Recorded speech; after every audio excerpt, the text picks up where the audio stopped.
사랑하는 여러분, 말씀으로 충만하십시오. 성령으로 충만하시기 바랍니다. 아멘. 네, 오늘은 영상에 보셨던 대로 또 말씀을 읽으신 대로 사마리아 여인의 이야기를 오늘 이렇게 나누려고 합니다. 오늘 제목은 내가 이곳에 온 이유는 이라는 제목입니다.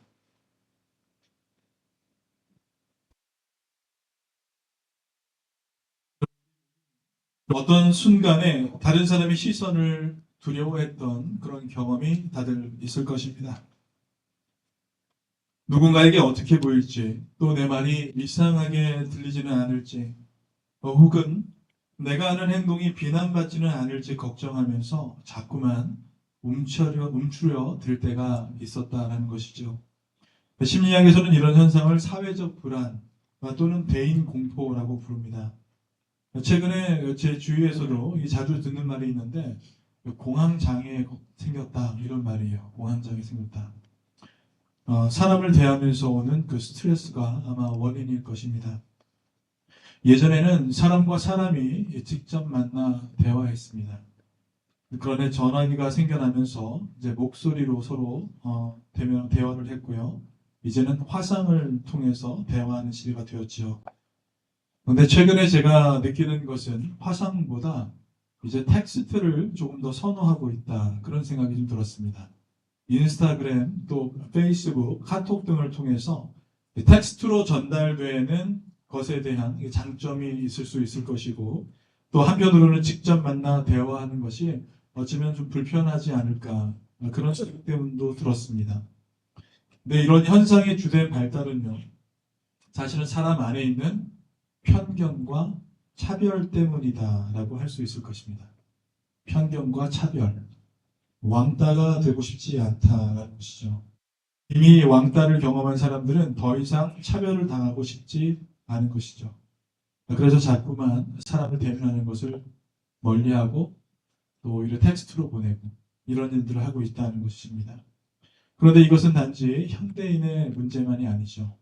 2000년 전에 예수님이 우물가에서 만난 이 수가성의 여인도 이런 편견과 차별에 대한 두려움 속에서 살아가고 있었던 것입니다. 그녀는 사람들 앞에 나서는 것이 두려워 물을 얻기 위해 사람들이 다니지 않는 한 낫을 선택했습니다. 그러나 예수님은 그 여인을 찾아가셨고 그녀의 두려움 속에서 진리를 깨닫게 하셨습니다. 또한 동네를 돌아다니며 그리스도와 사람을 연결하는 커넥터의 역할로 그 여인을 사용하시게 됩니다. 오늘 우리는 사람을 두려워했던 수가성 여인이 어떻게 담대함과 자유를 얻었는지, 또 무엇이 그녀를 자유롭게 했는지 살펴보면서 우리도 그 여인처럼 사람의 시선과 두려움, 또 차별과 편견, 오만에서 벗어나 진정한 자유와 담대함을 누릴 수 있는 그런 길을 발견하기를 간절히 소원합니다. 또한 예수님께서 우리에게 주시는 참된 자유와 은혜를 경험하면서 우리의 삶 속에서 하나님의 진리를 증거하는 용기를 얻는 그런 시간이 되기를 간절히 원합니다. 오늘 우리는 3절부터 24절까지만 본문을 읽었지만 45절까지가 그 수가성 여인의 이야기를 담고 있기 때문에 오늘 여기까지 총 5단락으로 나누어서 제가 빠르게 한번 살펴보도록 하겠습니다. 먼저 첫 번째는 만남의 예비입니다. 3절부터 6절까지의 말씀인데요. 3절부터 6절은 이야기의 어떤 배경을 제공해 주고 있습니다. 여러분 3절을 한번 보시면 유대를 떠나사 다시 갈릴리로 가실세라고 시작하고 있습니다. 예수님께서 갈릴리로 이동하시는 장면으로 오늘 본문이 시작하고 있는 것이죠. 예수님께서 갈릴리로 이동하신 그 시기는 요단강 건너편에 있는 세례 요한이 베레아에서 체포된 그 이후의 일입니다. 이것을 어떻게 할 수 있냐면 마가복음 1장 14절 말씀을 보니까 이렇게 나와 있어요. 요한이 잡힌 후 예수께서 갈릴리에 오셔서 라고 기록하고 있죠. 분명히 요한이 잡힌 후에 예수님께서 유대를 떠나서 갈릴리에 가셨다. 거기서 새로운 시작을 시작하셨다라고 기록하고 있기 때문에 오늘 이 사건은, 이 시기는 요한이 잡힌 이후에 일어난 사건이다라고 우리가 짐작할 수 있습니다. 예수님께서 세례 요한이 체포된 이후에 갈릴리로 올라가신 그 이유는 무엇일까요? 이것은 단순히 체포의 두려움 때문이라기보다는 바리새인들이 예수님의 세례와 제자 사모의 사역을 주목하기 시작한 그 시점에서 하나님의 계획에 따라 복음 전파 사역의 중심을 이동하셨음을 보여준다라고 할 수 있습니다. 갈릴리로 가시기 위해서 예수님께서 택하신 길은 유대인 대부분이 꺼려하던 그 사마리아의 길을 통과하는 길이었습니다. 여기서부터가 오늘의 이야기가 시작되는 것이죠. 당시 유대인들은 사마리아인들을 종교적으로나 민족적으로 부정하다고 여겼고 이로 인해 짧은 거리였던 사마리아를 통과하지 않고 우회하는 긴 여정을 선택했습니다. 이러한 갈등은요, 주전 722년 아수르에 의해서 북이스라엘이 멸망한 이후에 사마리아인들이 이방 민족과 혼합되면서 생긴 종교적, 민족적 편견에서 비롯되었습니다. 벤 시라 유대 문헌에서는요, 이 사마리아인을 어떻게 표현하고 있냐면 민족이라 할 수도 없는 족속이다 라고 폄하했고요. 요세푸스, 제1세기 역사학자 요세푸스는요, 그들을 상황에 따라 태도를 바꾸는 민족이다 라고 묘사할 정도로 그들을 멸시했었습니다. 하지만 예수님께서는 이러한 상황을 아시면서도 사마리아를 통과하시려고 지금 하시는 것이죠. 여러분, 이것은 단순히 빠른 길을 선택하신 것이 아니라 하나님의 구속 계획 안에서 의도적으로 이루어진 행동이다 라고 우리는 볼 수 있습니다. 여러분, 6절은 그 만남의 시점과 장소를 묘사하고 있는데요. 6절 말씀을 보시면 거기 또 야곱의 우물이 있더라. 예수께서 길 가시다가 피곤하여 우물 곁에 그대로 앉으시니 때가 6시쯤 되었더라. 여러분, 6시, 즉 정오는요, 하루 중 가장 더운 시간이었고 대부분의 사람들은 이 시간에 물을 기르러 오지 않았습니다. 하지만 예수님은 바로 이 시간에 그곳에서 누군가를 기다린 것이죠. 이때 한 여인이 우물가로 다가옵니다. 시간적으로 볼 때 정상적인 모습은 아니었습니다. 이 여인을 학자들은 수가성 여인이라고 부릅니다. 수가성 여인은 사람들의 시선을 피해서 홀로 물을 기르러 나온 것으로 보입니다. 사람 간의 관계의 문제와 사회적 소외 속에서 부끄러움과 상처를 안고 살아가고 있었기 때문입니다. 그러나 예수님께서는 그녀를 비난하거나 정죄하지 않으셨습니다. 오히려 그녀가 있는 자리로 직접 찾아가 대화의 문을 여시기 시작하십니다. 여러분, 예수님은 이처럼 우리에게 찾아오시는 하나님이십니다. 예수님은 언제나 우리 마음속의 문을 두드리시며 찾아오시고 기다리시는 살아계신 하나님이십니다. 예수님의 이러한 행보는 우리에게 중요한 도전을 안겨줍니다. 예수님께서 편리하고 익숙한 길이 아니라 사람들이 기피하던 길을 선택하신 이유는 바로 그곳에 하나님의 사랑과 구원이 필요한 영혼이 있었기 때문이었습니다. 우리의 삶에서 불편한 자리와 만남은 종종 하나님의 계획 안에서 이루어진 필연적인 순간일 수 있다는 것을 우리는 기억해야 할 것입니다. 이를 피하기보다 예수님처럼 그 만남을 통해 하나님의 뜻을 이루어가려는 믿음의 결단이 우리에게도 있기를 간절히 소망합니다. 여러분, 모든 만남은 하나님의 섭리 안에 있습니다. 여러분 믿으십니까? 우리가 이 말을 신뢰한다면 비록 만남이 불편하고 의미 없다 할지라도 순종하며 인내하며 그 만남 속에서 하나님의 뜻을 구하며 우리는 나아갈 수 있는 것입니다. 우리를 먼저 찾아와 기다리시는 예수님의 사랑에 응답하면서 그 사랑을 나누는 그 자리, 필연적인 자리에 여러분 나아가시기 바랍니다. 그 자리에서 하나님의 뜻을 구하며 하나님의 놀라우신 축복을 경험하는 우리 모두가 되시길 주님의 이름으로 간절히 축원합니다. 두 번째 단락은 7절부터 10절 단락인데요. 대화의 시작입니다. 7절부터 10절은 유대인과 사마리아 여인 사이에서 이루어진 대화를 통해 예수님의 사랑과 사역의 범위를 드러내주고 있습니다. 예수님은 물이라는 이 메타포를 통해서 대화의 문을 먼저 여십니다. 물을 좀 달라라고 말씀하셨어요. 겉으로는 단순한 요청 같지만 이것은 유대인과 사마리아인, 남성과 여성이라는 경계를 초월한 정말로 상징적인 행동이라고 할 수 있습니다. 사마리아 여인은 놀라하면서 9절에 이렇게 얘기해요. 당신은 유대인으로서 어찌하여 사마리아 여자인 나에게 물을 달라 하나이까? 라고 반문합니다. 이것은요, 당시 유대인들이 사마리아인과 상종하지 않는 관습을 그대로 반영하고 있는 것입니다. 그러나 예수님은 이 관습과 차별의 벽을 허물고 사랑과 은혜의 대화를 시작하신 것입니다. 편견이 사람과 사람의 관계를 여러분 단절시킵니다. 이 편견이 존재하는 한 우리는 서로를 이해하기보다는 차별하고 상호 존중하기보다는 고립을 선택하게 되는 것이죠. 당시 유대인과 사마리안 사이에는 깊은 분노와 미움이 있었고 남성과 여성 사이에도 사회적인 경계가 분명했습니다.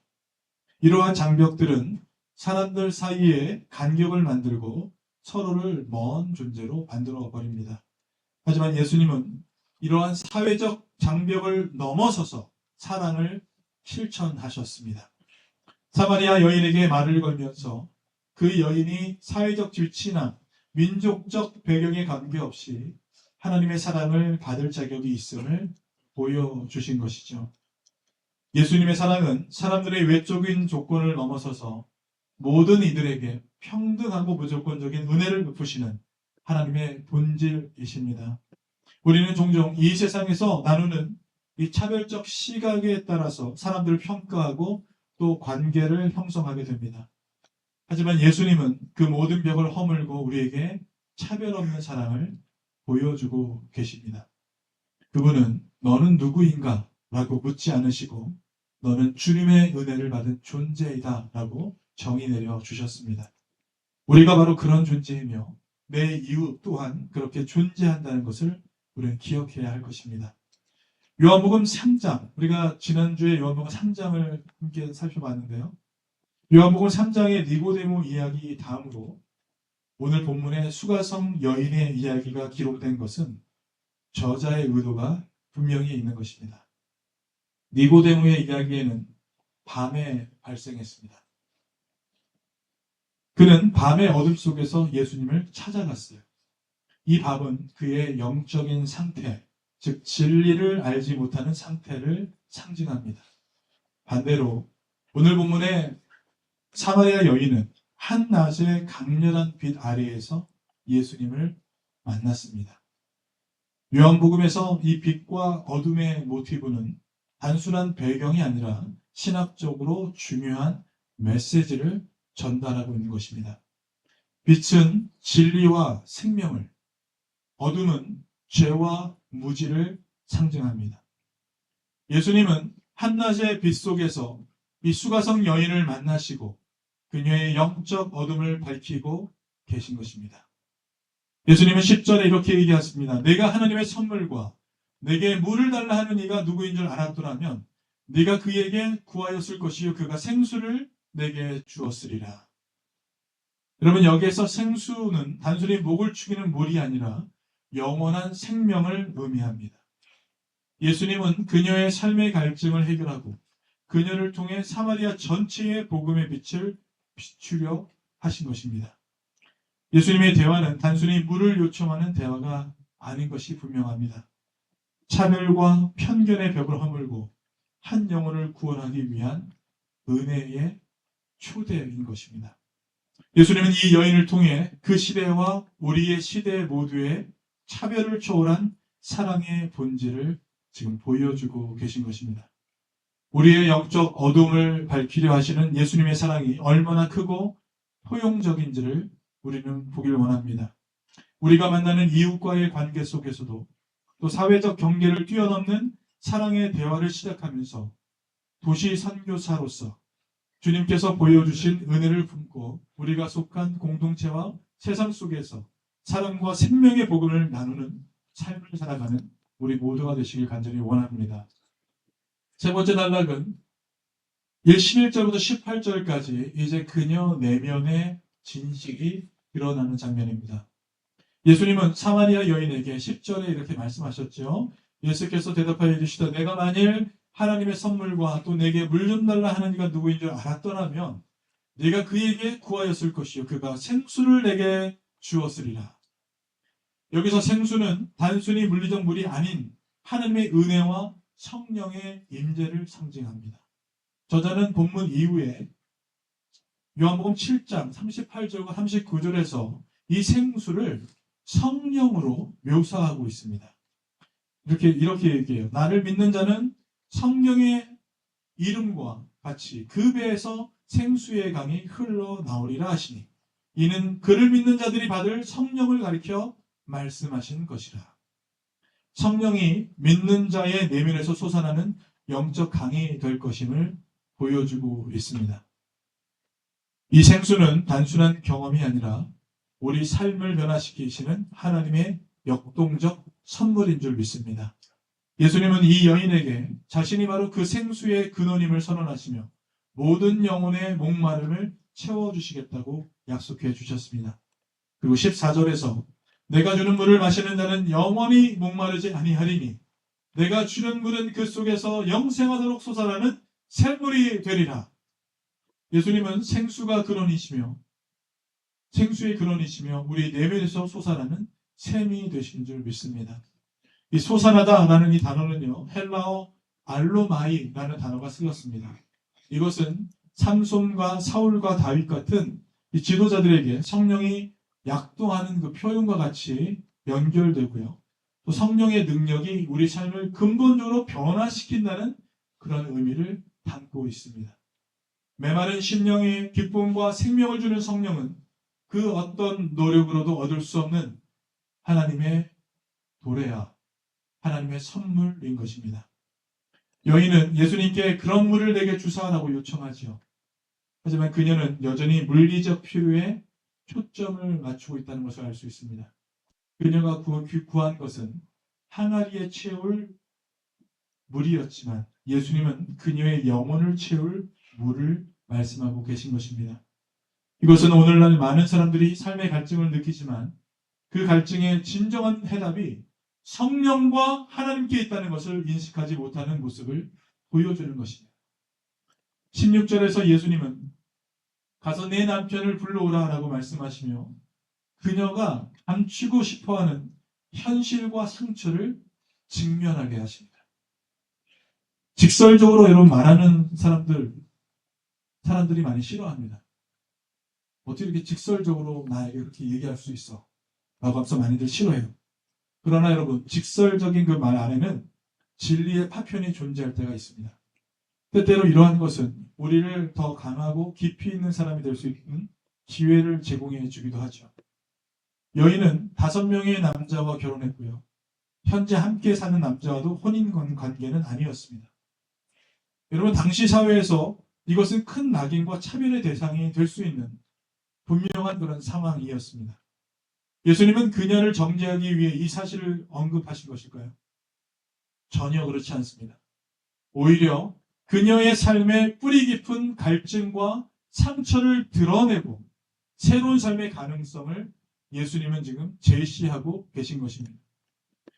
저는 지난 목요일에 저희 딸의 연극 공연을 보러 갔다가 강아지 역할로 등장한 제 아이를 보고서 약간 창피해했던 경험이 있었습니다.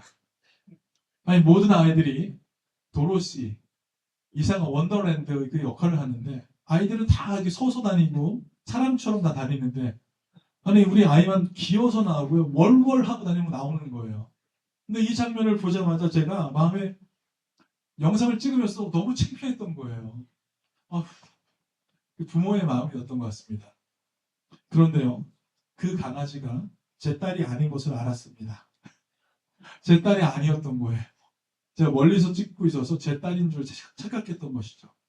그때 그 안도의 한숨을 내쉬고요. 그 다음에 제 딸이 꽃으로 등장하는 것을 본 순간 제 마음이 바뀌게 됐다는 것을 제가 보게 됐어요. 이런 제 마음이 급변하는 그 제 마음을 제가 바라보면서 제가 이 일을 통해서 하나님 아버지의 마음을 묵상하게 되었습니다. 수가성 여인에게 예수님이 바라신 것은 무엇이었을까? 그녀가 죄 속에 머물러 있는 것도 꽃길만 걷는 삶도 아니었을 것입니다. 예수님은 그녀가 온전히 회복되어 하나님과 동행하는 풍성한 삶을 살기를 원하셨을 것입니다. 예수님만이 우리의 영적 갈증을 해결할 여러분 유일한 분이십니다. 이 생수는요, 육체의 목마름을 넘어서 영혼의 근본적 갈망을 채우는 하나님의 선물인 것입니다. 예수님은 그녀의 과거와 현실을 드러내셨지만 정죄가 아닌 치유의 사랑으로 그녀에게 다가오신 것입니다. 여러분, 이 예수님의 풍성한 품으로 여러분을 초대합니다. 그 넓은 품에 안기며 내 안에 감추어졌던 절망과 분노와 아픔이 깨끗이 치유되기를 우리 예수님의 이름으로 간절히 축원드립니다. 네 번째 단락은 19절에서 24절까지의 단락입니다. 참된 예배의 본질입니다. 19절 말씀을 보면 여자가 이르되 주여 내가 보니 선지자소로이다. 수가성 여인은 예수님과의 대화 속에서 그녀를 꿰뚫어 보시는 예수님의 통찰의 두려움과 경외심을 느끼면서 이제 그분을 다르게 호칭하게 됩니다. 어떻게 호칭하나요? 주여, 내가 보니 선지자소로이다. 주여라고 부르게 돼요. 예수님이 단순한 선지자가 아니라 그녀의 깊은 내면을 아시는 분임을 깨닫기 시작한 것입니다. 그러면서 이제 대화의 주제를 자신의 삶의 핵심적 고민 중 하나인 예배로 돌리게 됩니다. 그녀의 질문은 단순히 예배 장소에 관한 논쟁처럼 보이지만 실제로는 그녀의 영혼 깊은 갈망과 고민을 반영하고 있는 것이죠. 그렇게 예수님이 선지자로 생각한 그 순간에 가장 먼저 그녀의 고민, 예배 장소에 대해서 물어보게 된 것입니다. 그러나 남편을 통해 행복을 찾지 못했던 그녀는 예배에서도 진정한 만족을 누리지 못한 채 살아왔던 것이죠. 이는 오늘날 많은 사람들이 예배를 통해 하나님과의 진정한 만남을 경험하지 못하는 현실과도 닿아 있다고 할 수 있을 것입니다. 예수님은 여인의 질문에 대해 예배의 본질로 초점을 옮기십니다. 예배는 특정 장소에 국한되지 않고 대상이신 하나님께 드리는 것이니 핵심이라는 것을 강조하고 계세요. 21절과 22절 말씀을 한번 보시면 예수께서 이르시되 여자여 내 말을 믿으라. 이 산에서도 말고 예루살렘에서도 말고 너희가 아버지께 예배할 때가 이르리라. 너희는 알지 못하는 것을 예배하고 우리는 아는 것을 예배하노니 이는 구원이 유대인에게서 남이라. 예수님은 사마리아인의 예배가 뭐라고 했습니까? 알지 못하는 것을 예배하는 것. 알지 못하는 것을 예배하는 것이라고 얘기하셨습니다. 그러나 참된 예배는 하나님에 대한 올바른 이해와 관계에서 나온다는 것을 예수님은 말씀하고 계십니다. 또한 참된 예배는 영과 진리로 드리는 예배라고 말씀하고 계세요. 여러분 24절 말씀 다시 한번 같이 한번 읽어보겠습니다. 시작. 하나님은 영이시니 예배하는 자가 영과 진리로 예배할지니라. 여기서 말하는 영은 헬라어 푸뉴마라는 단어인데요. 바람, 숨결 또는 영을 의미하고요. 성경에서는 종종 성령을 나타낼 때 이 단어를 사용합니다. 여기에서는 인간의 내면 깊은 곳에서 즉 우리의 영혼과 전 인격이 하나님께 연결되는 것을 가리킨다고 할 수 있습니다. 단순한 외적 형식이나 의식적인 행위가 아니라 성령의 인도하심을 받으며 진심으로 하나님을 예배하는 것, 이것을 의미하는 것입니다. 그래서 참된 예배는 우리의 영혼이 성령의 활동 속에서 하나님께 반응하는 것이에요. 우리의 영혼이 성령의 역동 속에서 반응하는 것입니다. 진리라는 말씀은요, 헬라어 알레테이아라는 단어인데요. 알레테이아, 진리, 참된 또는 진실을 뜻하고 거짓이 없는 것 또는 실제에 부합하는 것을 가리킵니다. 여기서의 진리는요, 하나님의 말씀과 예수 그리스도 자체를 의미하는 것입니다.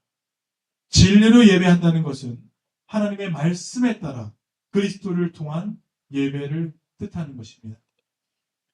예수님은 23절에 영과 진리로 예배드리는 자들을 하나님이 찾으신다고 말씀하셨어요. 여러분 무슨 의미입니까?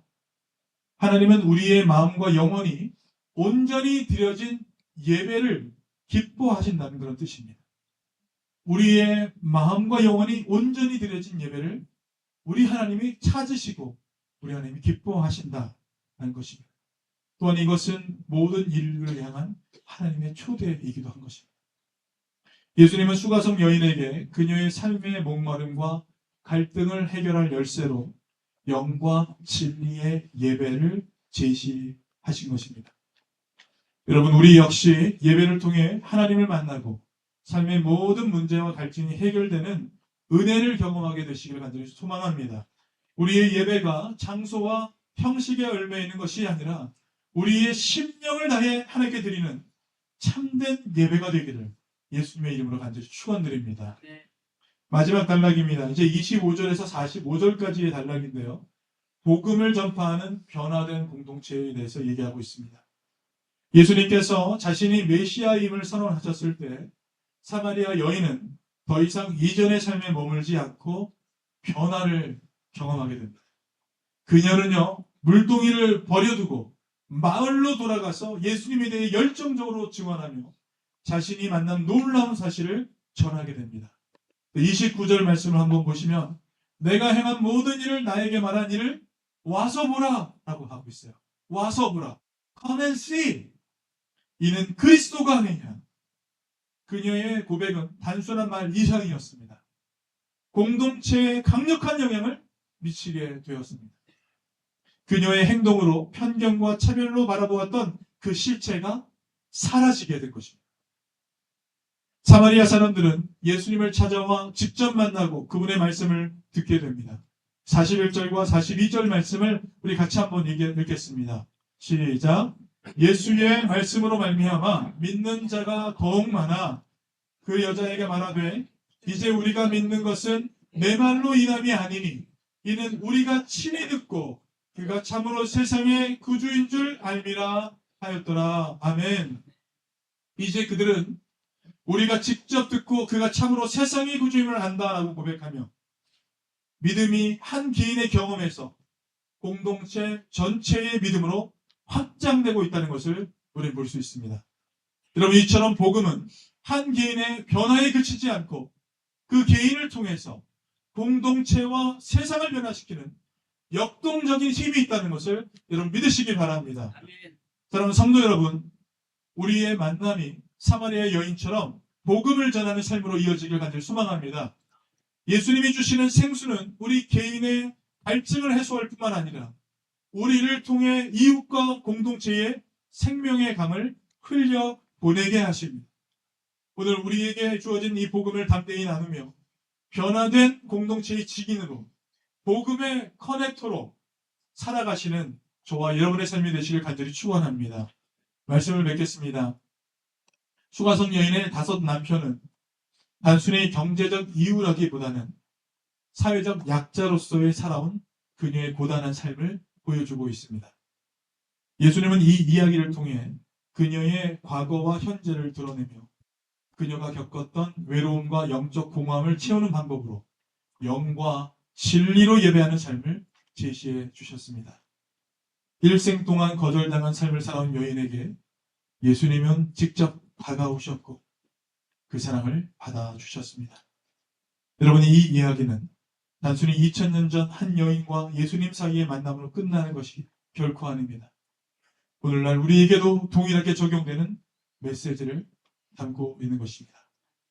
예수님은 지금도 우리가 두려워하며 숨고 있는 자리에 직접 찾아와 주십니다. 그분은 우리의 과거를 정지하지 않으시고 현재의 상처를 치유하시며 우리를 참된 생명과 진리로 이끌어 주십니다. 수가성 여인처럼 우리도 마음을 열고 예수님의 은혜와 진리를 받아들일 때 세상의 시선과 평가에서 벗어나 참된 자유와 담대함을 누리게 될 줄 믿습니다. 또한 다른 이들에게도 이 자유와 은혜를 전하라고 말씀해 주세요. 우리는 사람들 사이에 존재하는 편견과 벽을 허물고 예수님의 사랑과 진리를 전하는 도구로 부름받았다는 것을 여러분 기억하시기 바랍니다. 우리의 만남과 선택, 그리고 삶의 여정 속에서 하나님의 뜻을 이루어가는 복된 삶을 살아가기를 원합니다. 수가성 여인에게 생수로 다가오신 그 예수님은 우리에게도 동일한 생명을 주시는 분이심을 믿고 그 은혜를 경험하고 그 은혜로 담대하게 세상을 살아가는 저와 여러분의 삶이 되시길 우리 주님의 이름으로 간절히 축원드립니다. 함께 기도하시겠습니다.